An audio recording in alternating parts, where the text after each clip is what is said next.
unconditional love versus hell is something else. It's that concept is totally man-made, honestly.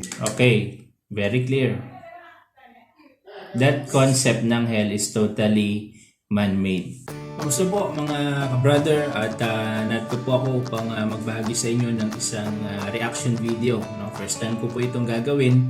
Kanina po ay may sinend po sa akin ng isang kaibigan po natin dyan sa Tarlac patungkol sa isang lumalaganap na teachings about hell na itinuro po ng isang kilala at iginagalang na personalidad, si Pastor Jeric Soriano.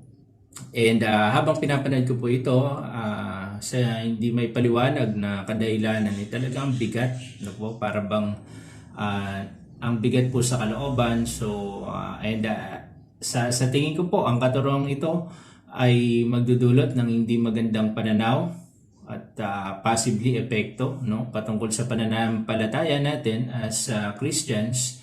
And so gusto ko po itong i-address ang issue na ito, and I want to do this as meron din pong pagrespeto dito kay Sir Jeric at simulan na po natin. Hi, good evening. Welcome to our daily grace.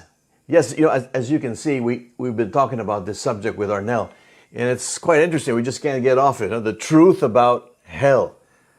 There's so much to say about this, actually. And when you grasp this idea, it'll free you. It'll make you free. It'll just break those chains, and you'll be able to think. You'll be able to be happy. You'll be able to be creative. It's so wonderful to get this concept down. All right, so let's study this now. As we study hell, I think what you need to understand in this study is this in Jerusalem. This event that happened in Jerusalem. This event of the city of Jerusalem and the temple were destroyed by fire in AD 70. That's an event that you should not forget. I mean, okay, so hindi po ako magpapaka-plastic sa inyo na on the spot ko itong pinapanood. Napanood ko na po ito kanina. So, gusto ko lamang pong take note natin itong AD 70 dahil throughout this video ay ito po ay talagang bibigyan niya po ng toon. Ito pong AD 70 ay yung time sa history na kung saan ay tinaguri ang destruction of Jerusalem. Talagang winasak na ng mga Romans ito pong lugar na ito. And yes, naniniwala po tayo na maraming mga kaganapan.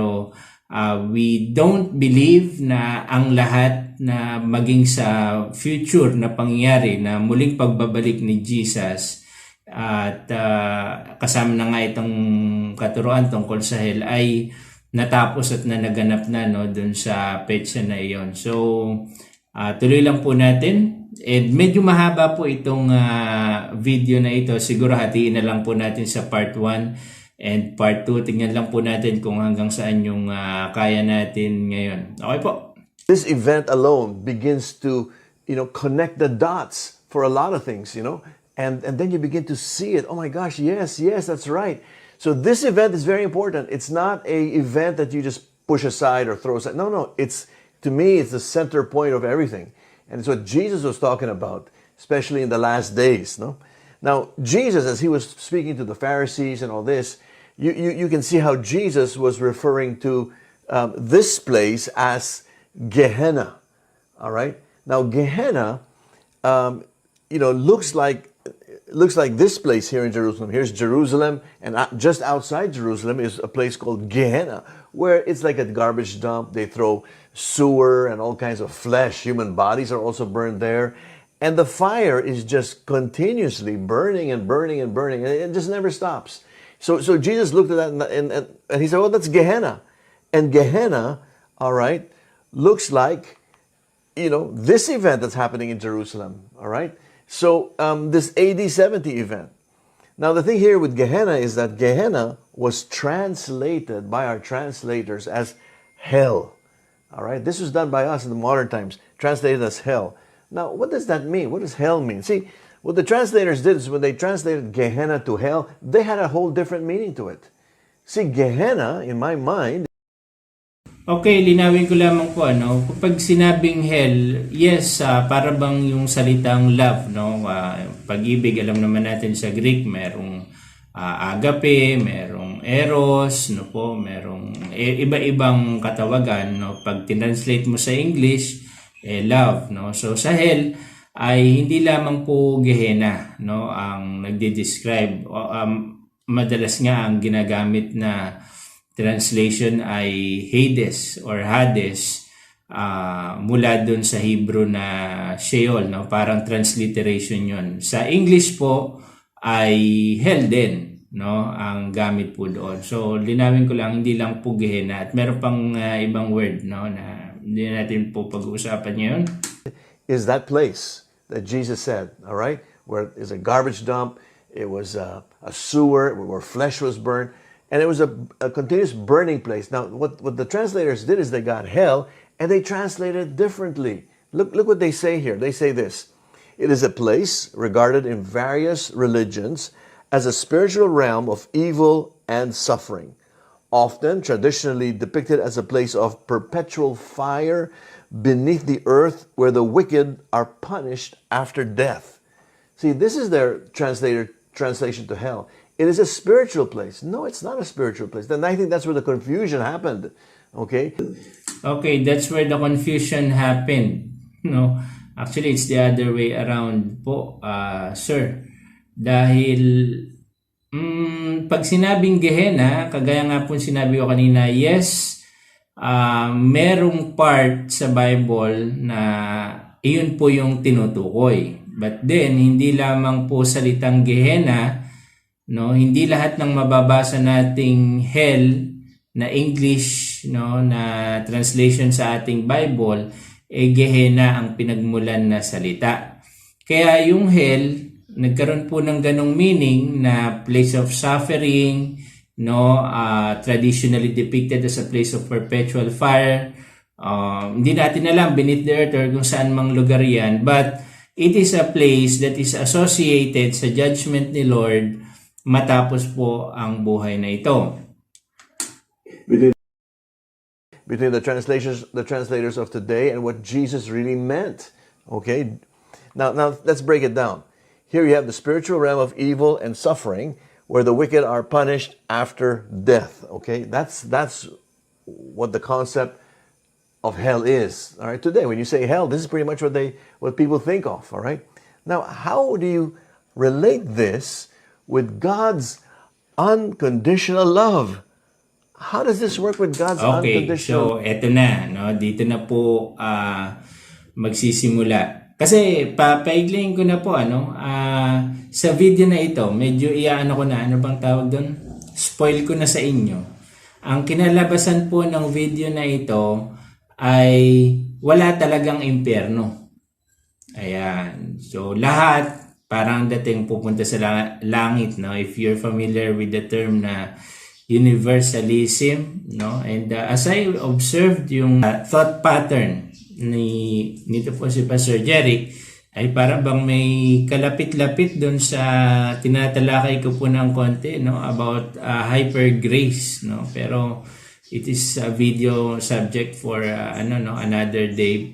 Pero ito nga, kung makikita natin yung paraan, parang hell, it is something na negative, di po ba? And then kukumpare mo sa unconditional love ng Panginoon.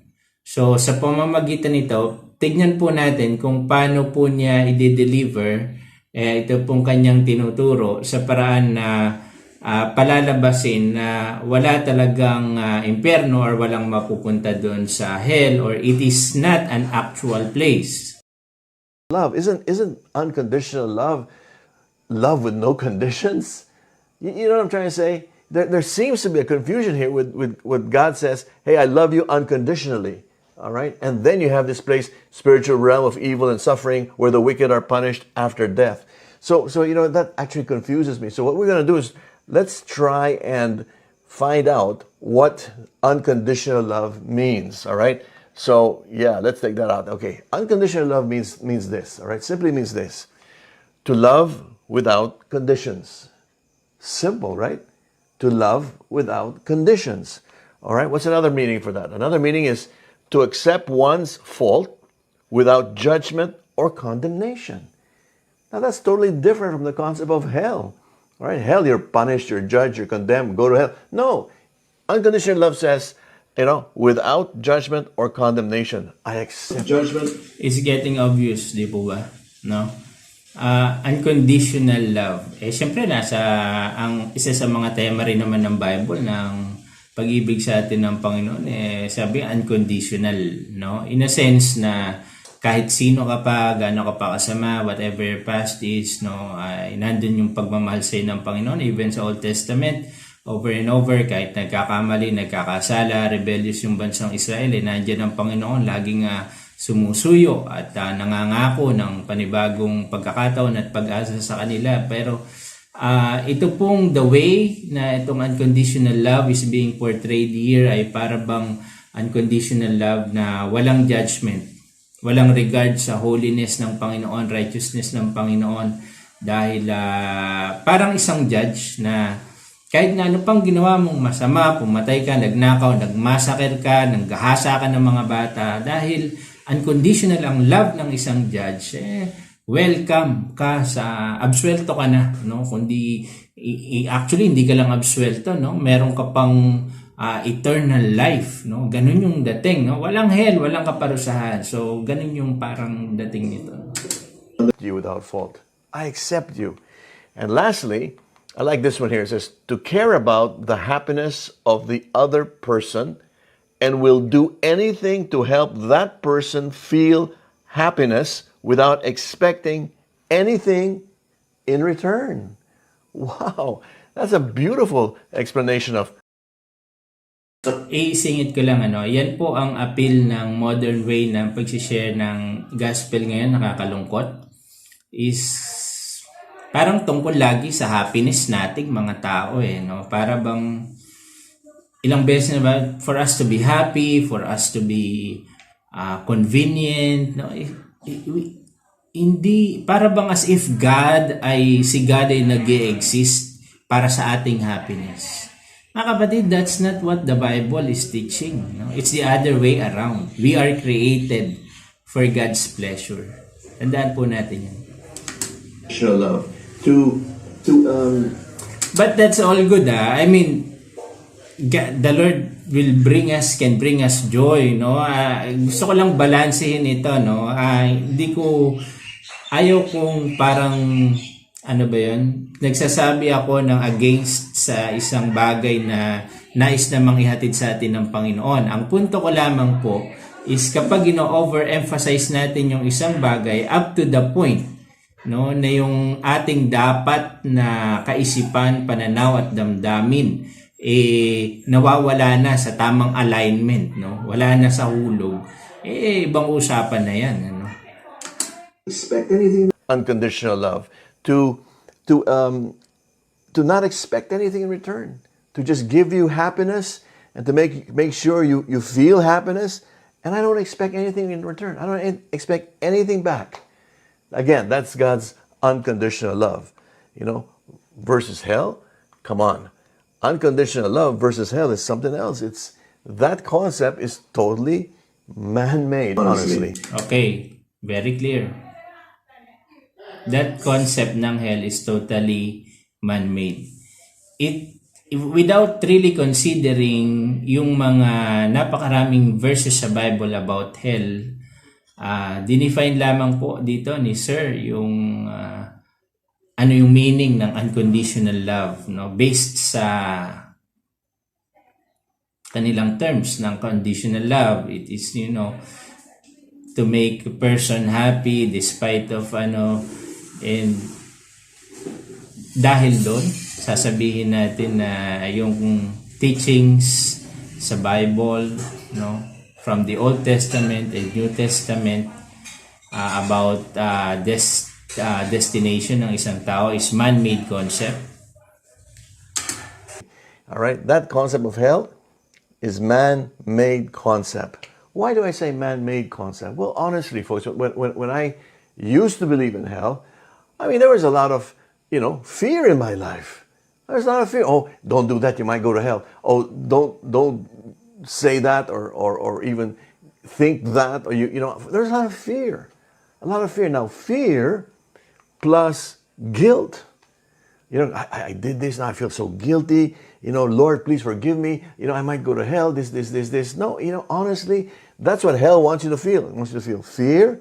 It wants you to feel guilt. And now fear plus guilt equals what?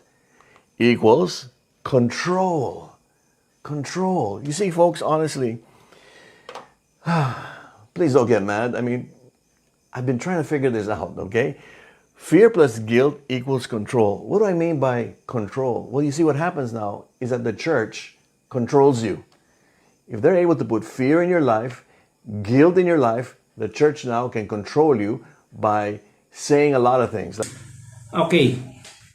Fear plus guilt equals control, no? Parang nagkakaroon na ako ng clue, no, sa isang klase ng pananampalataya or katuruan, I should say, na niyapos nitong ni Sir Jeric, no? Hindi naman po ganito dati itong si Pastor. Fear plus guilt. Ito po, no, I have a better ano bang tawag dito, formula sa equation, no? Fear, proper fear of the Lord plus, no, hindi guilt, no?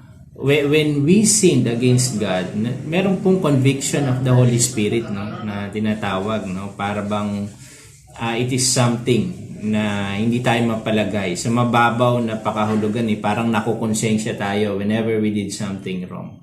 And when we repent of that, no, and when we, you know, acknowledge what Christ has done, no, we're really sorry for what we did, it equals freedom and change of behavior, no. And while it is true na meron ding control na nangyayari, no, so fear plus guilt equals control na nangyayari, para bang meron pong dalawang side of pendulum dito, no, na ito pong sa kabilang side ay para bang bibigyan, merong mga as he have said, merong mga church siguro na tatakutin yung mga tao, igigilty yung mga tao so that meron silang control. Now, ang mabigat lang dito, no, kagaya nung tinuturo ng HYPERGRACE, no, yung kabilang side ng pendulum naman na wala nang, hindi mo kailangan ng fear of the Lord, walang accountability, I should say, no. Yun. Parang walang accountability, righteous ka na, effortless, no, dapat ang Christianity, no, parang ganon. So punta ka dun sa kabila, no, parang ganon. Pero ang ginagawa po natin dito, mga kabrother, mga kapatid, no, inilalagay po natin sa gitna, no po. Tinitignan natin itong magkabilang side na ito na para bang pinagbabangga, no po, para imak yung ibang, hindi naman imak, I should say, para magkaroon ng ibang klaseng teachings, no. Isa lamang po, tingin ko sa universalism, isa lang ito, no. Sa sanga, marami rin kasing uri ng universalism na walang hell. Kasi sa ibang universalism, kahit yung devil maliligtas .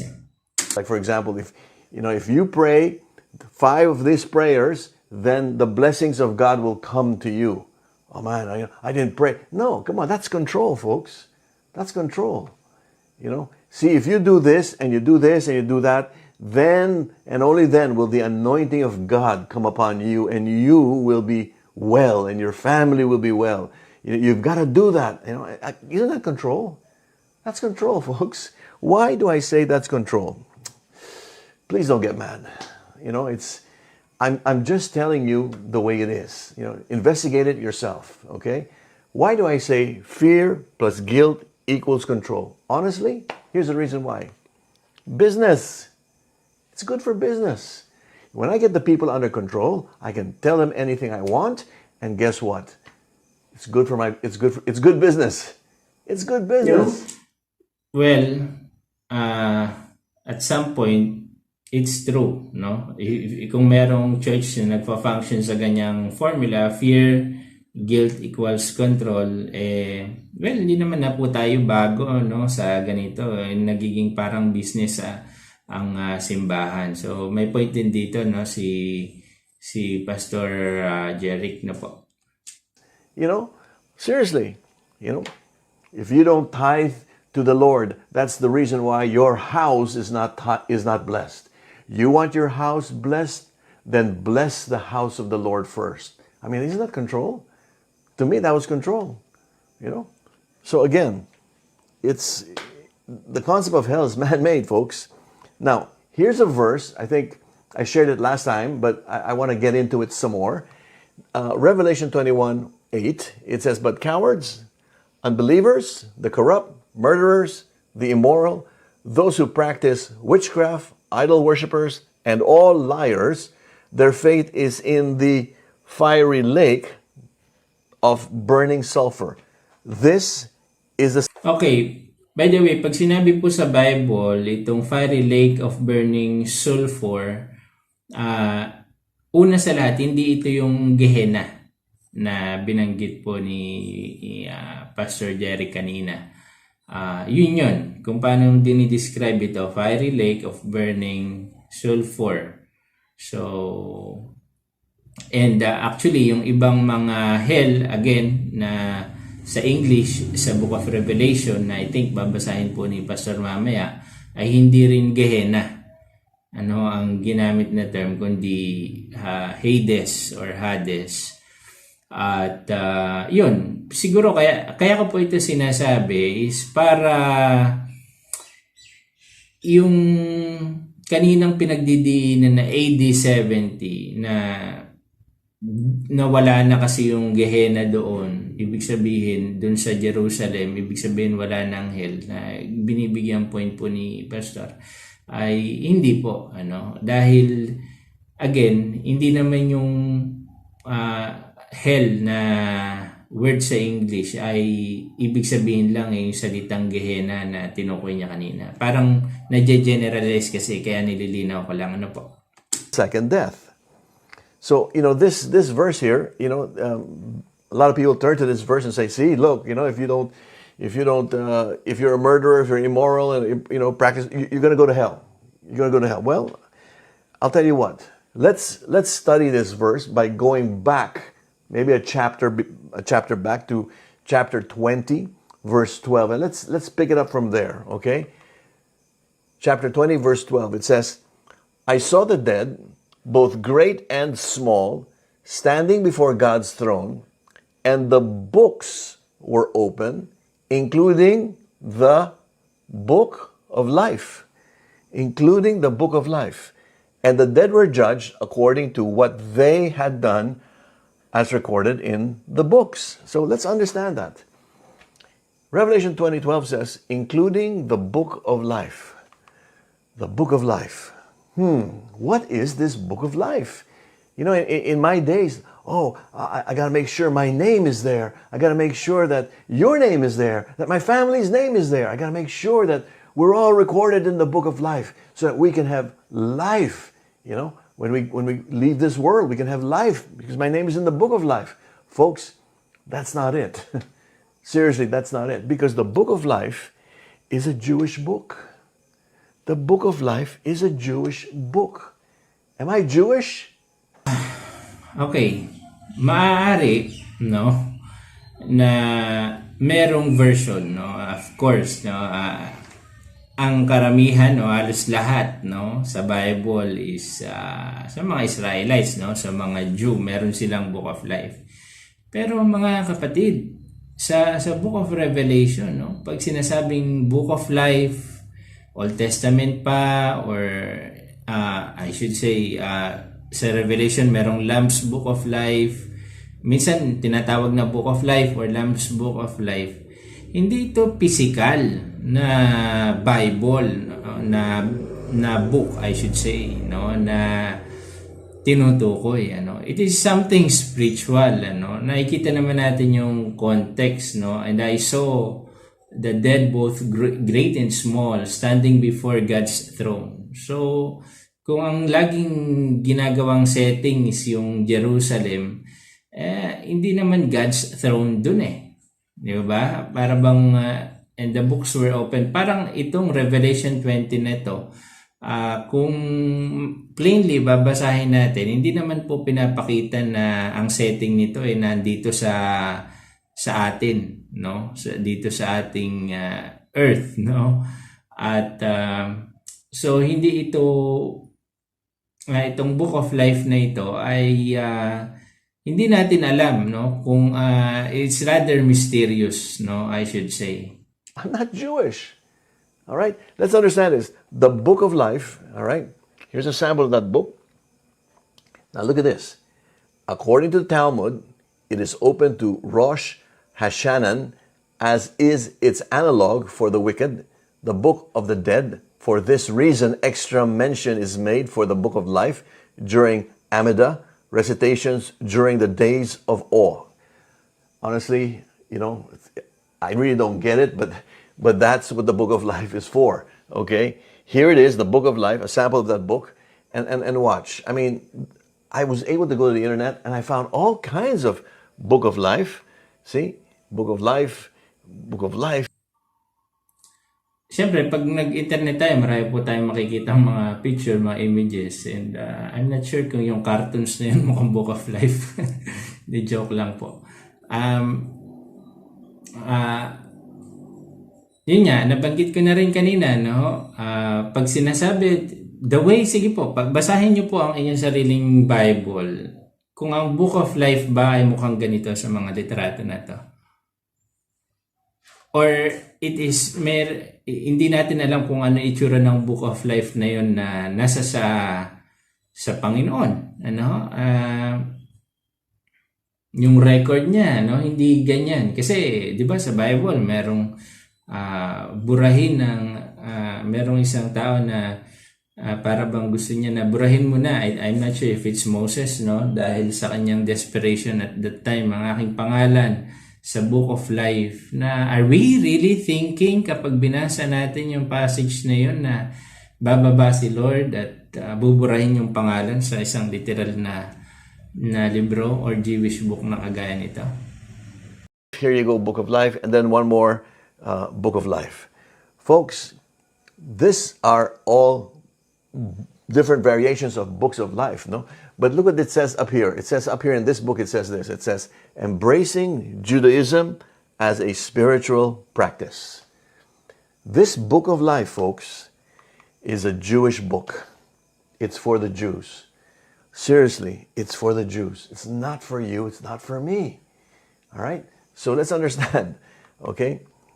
Let's read on. Let's read on. Including the Book of Life. And the dead were judged according to what they had done, as recorded in the books.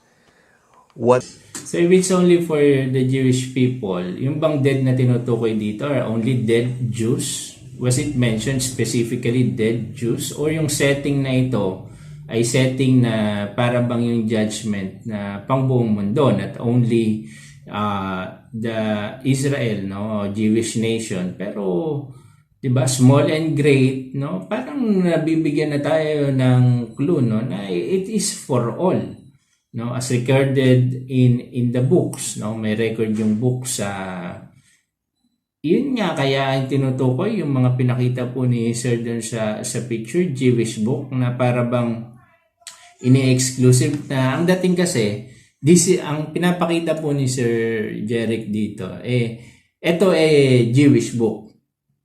Jew ka ba? O, ibig sabihin, hindi yun para sa iyo. No? Ini-explain ko po ito sa inyo kasi ang dating po, no, ng video na ito walang hell. Lahat pupunta sa heaven parang ganun. Or whatever you might call it, sa eternal life, no? Ganun po ang dating. So, tingnan po natin. Tuloy lang natin. They had done. Isn't that interesting? I mean, what is that? I mean, what is the title of this show? Our Daily Grace. Yeah?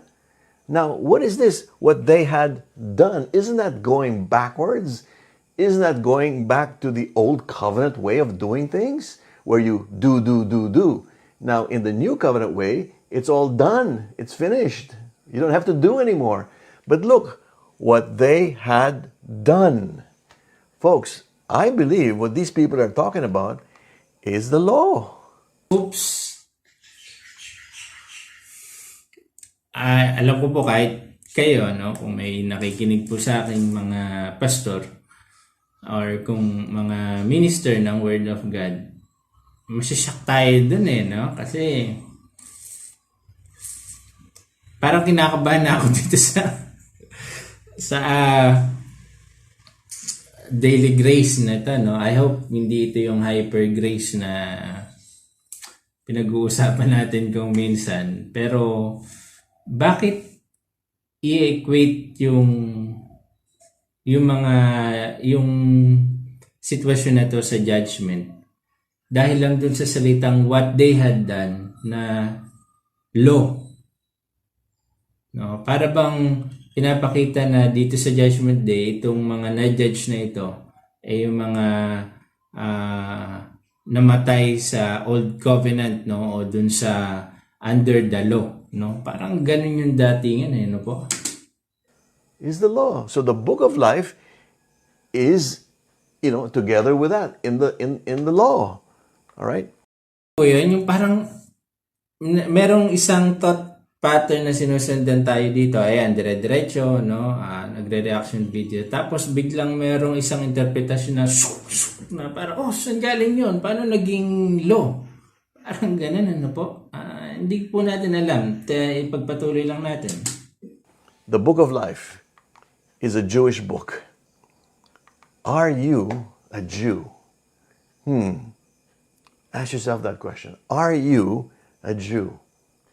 All right, let's move on. Here we go. All right. Daniel 12:1. At that time, Michael, the archangel, who stands guard over your nation, will arise. What nation is he speaking about? Right? Who stands guard over your nation. Is he speaking to you? No, he's speaking to the Jews. So that nation is simply the Jewish nation. All right? Okay. Then there will be a time of anguish. Then there will be a time of anguish. Wow. There will be a time of anguish. What is this time of anguish that it's talking about? Well, obviously, it's talking about AD 70. That's the time of anguish. That's the time of great tribulation. Okay? Greater than any since nations first came into existence. All right? But at that time, every one of your people, now, whose people are we talking about here? Well, it's talking about simply the Jewish people. It's talking about the Jewish people here. Okay? Every one of your people whose name is written in the book will be rescued. What is that? Whose name is written in the book will be rescued. Who are these people who will be rescued? Who are these people whose names are written in the book? I'll tell you. They are the 144,000 who believed in Jesus Christ. Now, you know that story, right? 144,000 left Jerusalem. Like an exodus, they left Jerusalem and they went to the hills. Okay. Book of Daniel chapter 12 verse 1. While it's true na naman po very clear na tinutukoy dito na particular ito sa Jewish nation. No, very, very clear 'yan. Hindi natin 'yan pwedeng kasi yung nakasulat. Pero pagdating sa when the Bible speaks about the coming judgment, bigla kasing tumalon, parang nagulat din ako na hindi ko ito napansin kagad-agad dati. Saan nanggaling yung 144,000? Na para bang kinokonek yung Hebrews 12:1 doon sa statement sa Book of Revelation na 144,000 na Jews, na sila yon, na nung AD 70, the way he puts it ni Sir Jeric, no, AD 70, merong 144,000 na Jew na kung saan ay tingnan nga po natin, no, sa Bible, no,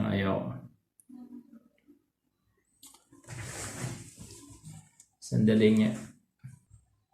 Okay, tuloy po natin, kumuha lang po ako ng Bible. Sa Revelation chapter 7 po natin makikita yung 144,000, no. After this, I saw 4 angels standing at the 4 corners of the earth, holding back the 4 winds of the earth to prevent any wind from blowing on the land or on the sea or on any tree. Then I saw another angel coming up from the east, having the seal of the living God. He called out a loud voice, the 4 angels who had been given power to harm the land and the sea, do not harm the land or the sea or the trees until we put a seal on the foreheads of the servants of God. Then I heard the number of those who were sealed, 144,000. And so, sinabi po, inisa-isa, no, from each tribe of Israel.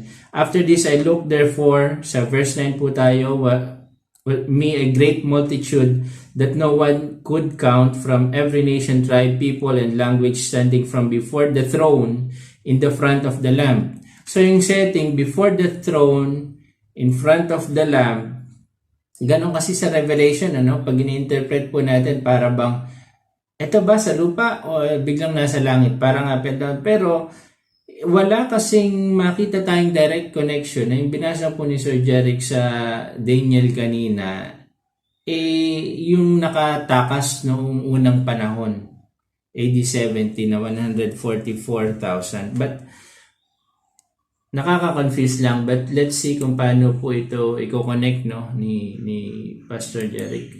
Judea. And they went to the hills of Judea. They escaped Jerusalem, the city, because the fires and the Romans were coming to destroy that city. So before they came, they all left as per Jesus' instructions. 144,000 who believed in Jesus Christ. All right? So we move here again. All right? It says here, but cowards and unbelievers. Unbelievers. Look at that. The corrupt, the murderers, the immoral, those who practice witchcraft, idol worshippers, and all liars, their faith is in the fiery lake of burning sulfur. Take note po yung salitang second death, no? I don't know kung ano pa kung sino man po yung mga kasamahan ni Sir Jeric, kung ano yung interpretation nila, ano ba yung second death, no? Does it mean na ito na yun, pag namatay tayo, kaya nga po second death, no? Ibig sabihin, it's more likely yung life after this life, no? Pag namatay tayo, first death, parang ganon, di ba? Yung first time nating mamatay. Parang pangit lang pakinggan, Pero, ngayon, tinitignan, pinopoint po ni Sir Jeric yung attention natin sa mga unbelievers. And let's see kung ano yung tinutukoy niya dito.